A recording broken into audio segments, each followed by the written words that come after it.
લક્ષ્ય ન્યૂઝ, એક નજર, એક લક્ષ્ય.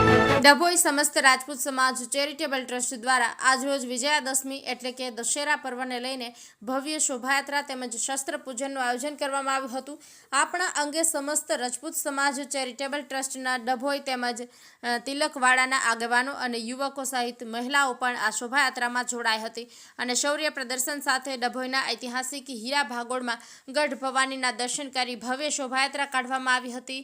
અને આ પ્રસંગે ડભોઈના ધારાસભ્ય શૈલેષભાઈ મહેતા ખાસ ઉપસ્થિત રહ્યા હતા. અસત્ય પર સત્યનો વિજય એટલે વિજયાદશમી દશેરા પર્વની ડભોઈ ખાતે ભવ્ય ઉજવણી કરવામાં આવી હતી. ડભોઈ તેમજ તિલકવાડાના રાજપૂત સમાજ ચેરિટેબલ ટ્રસ્ટના ઉપક્રમે જય ભવાનીના નાદ સાથે ડભોઈના ઐતિહાસિક હીરા ભાગોળમાં ગઢ ભવાનીના મંદિર ખાતેથી ભવ્ય શોભાયાત્રાનું આયોજન કરવામાં આવ્યું હતું.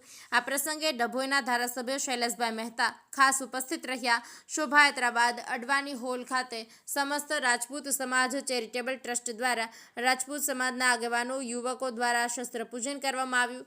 રાજપૂત સમાજના શૌર્ય અને ઇતિહાસને દર્શાવતા શોભાયાત્રાની અંદર યુવકો અને મહિલાઓ પણ શૌર્ય પ્રદર્શન દેખાડ્યું હતું. ધારાસભ્ય શૈલેષભાઈ મહેતા દ્વારા વીરાંગનાઓને શૌર્ય પ્રદર્શન માટે શુભેચ્છાઓ પાઠવવામાં આવી હતી.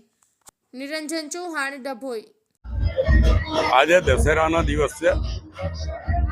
રામે રાવણનો વધ કર્યો તો એકચ્યુઅલી અનિષ્ટ તત્વોનો નાશ કરવા માટેનો દિવસ.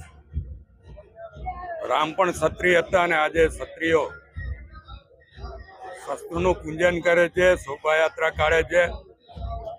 અને આપ જોઈ શકો છો કે દર્ભાવતી નગરીમાં આજે ક્ષત્રિયોની શોભાયાત્રા નીકળી છે.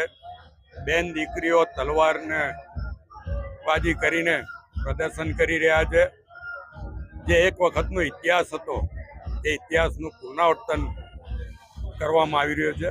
હું આ તમામ ક્ષત્રિય સમાજને અભિનંદન, શુભેચ્છા આપું છું કે આપણી જે સંસ્કૃતિ છે એ સંસ્કૃતિને સાચવી રાખવાનું એ લોકો કામ કરે છે. એમનું કામ જ ક્ષત્રિયોનું શસ્ત્રો ચલાવવાનું છે. ગૌ બ્રાહ્મણ પ્રતિપાળ તરીકે ક્ષત્રિયો ઓળખાય છે અને આજના જમાનામાં પણ આની ખૂબ જ જરૂર છે.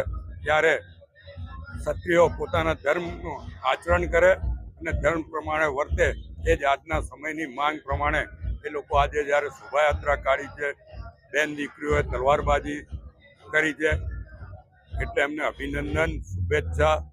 અને ક્ષત્રિય સમાજ જોડે પરશુરામના વંશજ તરીકે હું જોડાયેલો છું અને કાયમ માટે જોડાયેલો રહીશ.